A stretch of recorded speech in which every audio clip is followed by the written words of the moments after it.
Did you hear the news? I overhear one of my patrons, an older gentleman sitting at my bar, say to his friend. They were the only two here at the moment, and their drinks had just been filled. So I took the time to take the classic bar hop look and start cleaning some glasses while I eavesdropped. I'd only been running this bar for a few months in the countryside of Northumberland, England, and while it was nice, business was always slow. "David Bowie passed last night, I heard," his friend replied, a sad look in his eye. I had heard the legendary icon had passed. While I was never his biggest fan, I liked what he stood for. The first patron, who happened to be bald on the top with big patches of hair on the side of his head, nodded to his friend with the head of full hair. Truly the only way to tell them apart. They had to be brothers, they looked so much alike. "You know what that means," the older bald gentleman said, his voice showing hints of fear and nervousness. "Yeah, I do. We got some time, though, and our homes aren't far. Besides, we worked hard today. We deserve a few drinks." My interest was piqued. "What do you two do for a living, if you don't mind me asking?"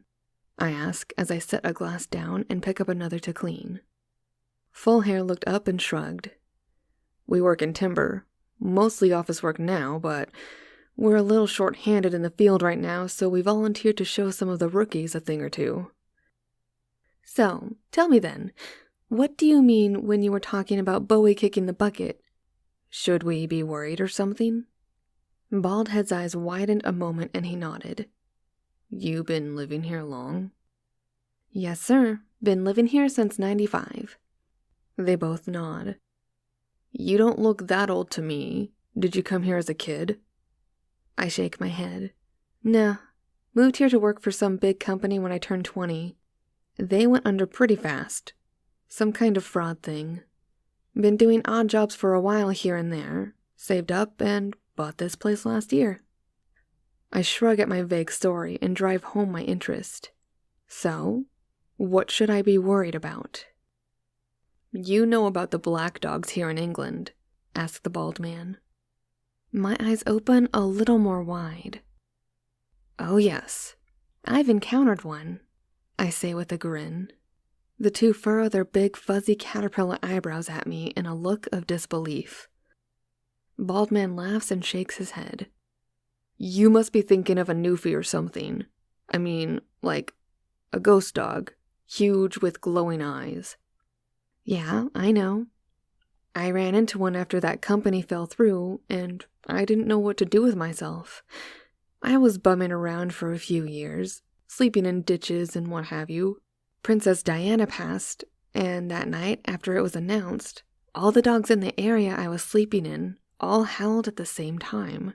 It was freaky, so I figured, dead of night, I would walk down the roads and try to hitch a ride or just walk somewhere that those dogs weren't howling. Suddenly, coming out of some dense woods into the road ahead of me, about 100 yards ahead, is the biggest dog I had ever seen. It's got these big red eyes and this chain wrapped tightly around its neck that loops around its body once and then dangled to just before the ground. It looked right at me, then to the sky, and tried to howl. It was more of a choking noise, but as it did, the dogs in the area around me once again howled. When it stopped, it looked at me with its wildfire eyes a moment, and then ran back into the woods. I grab the two men's drinks and fill them up as they process what I just told them. As I hand them their fresh drinks, the bald one speaks. "Those black dogs are omens. Omens of death. They call the one here a Barghest or Barghest. They appear to herald in the spirits of those beloved by all and send them to the afterlife, though to see one means you are to die in the near future. If your story is true, then you should be dead by now." His words were filled with conviction. He believed the old legends. Hell, I did too.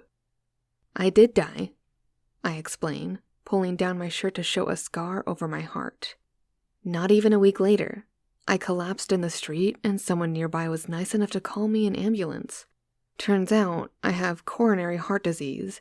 They had to perform an emergency open heart transplant. I died on the table. They were in the middle of pronouncing my time of death when my pulse magically came back. "Well, I'll be damned," the bald man said. "You really did see the Barghest. This isn't some lie." "No, sir," I say with a wink. By now the two had finished their drinks again. "Another round?" I ask. "I don't think so. It's starting to get dark. We should be heading to our homes." He grinned at me. "We're old, and the last thing we want is to run into a death omen. Takes all the fun out of it, knowing it's coming and all." We all give a nervous chuckle, and the two pay for their drinks and wish me luck with the bar and the bar guest. "For your sake, I hope you have a room in the back or something. Wouldn't want to be wandering around too late now," the bald-headed man said before tipping me pretty well and heading out with his friend, or brother. Whatever they were close. I cleaned up the bar a little more, figuring I would wait to see if anyone else was coming. But, as usual, no one did. Might be closing the bar down for good before too long if business doesn't come soon. Thinking of the two men from earlier, and the dark of the night outside, I decide it was as good a time as any to close down the bar. The earlier conversations running through my mind was making me nervous. I had survived the Barghest once, and I wasn't about to test that luck again. So I quickly move about, turn off the open sign and other neon lights, and close down the place. As I lock the door and turn to my car, I hear chains rattle to my left, and I nearly leap out of my skin. Looking sharply, I just see the chains and padlock to the small gate and fenced-in dumpster swaying in the late winter wind, just well enough to make noise and scare the bejesus out of me. I laugh to myself and turn back to my car and drop my keys as an eerie silence fills the air, followed by the sounds of dogs. A few dozen at least begin howling in unison. I snatch my keys from the ground and run over to my car and unlock the doors, hopping in as fast as I can. "Calm down," I tell myself, trying to keep myself from hyperventilating. "It's fine. It's not like it's after you. Northumberland is a big place. It might not even be around here."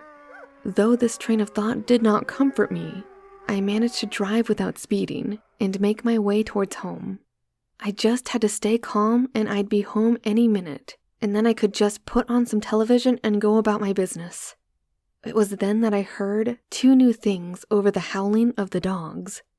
Though I saw nothing, I could clearly hear the clanking of chains as if I was dragging them behind me, and the panting of a dog as it runs. At that moment, I let fear overtake me and slam my foot onto the gas pedal as hard as I can. The car suddenly peeled out a moment and trying to fishtail before I gain control over it, and the car takes me off down the road at nearly top speed. Still the sound of chains haunt me, and I try and force my car to go faster when my car hits a set of bumps in the road meant to keep people from going fast, the speed launching me into the air enough to lose control. I panic and turn the wheel to the left as hard as I can, sliding the car to its side as I try and brake. Instead of stopping, the built-up momentum flips me and the car 1.5 full rotations, my head slamming hard both into the window and my steering wheel. I don't know what time it is, but I had apparently passed out, now waking up still in the car. I can feel a horrible pain in my head as the blood rushes to whatever head wound I sustained. I try the door, but it's bent inwards in a weird way and won't open without enough strength that I cannot muster upside down and in the state I'm currently in. My eyesight keeps blurring, and at times I feel like falling asleep and waiting for rescue. This is a bad sign, I know it. I begin to fidget with my seatbelt to try and get out of the seat and be able to right myself. Maybe if I can just sit upright, I can clear my head. I pause, my eyes crossing this time on their own accord, when I hear it again. The chains. The car moves then, as if something heavy had just climbed on top, or rather, bottom, of my flipped car. My vision begins to fade then, despite my best effort to stop it, and I hear the choking howl of the Barghest. My vision fades, and all I hear are either the dozen of dogs howling in response or the sirens of an ambulance. And I can only hope that I will awake again to the latter.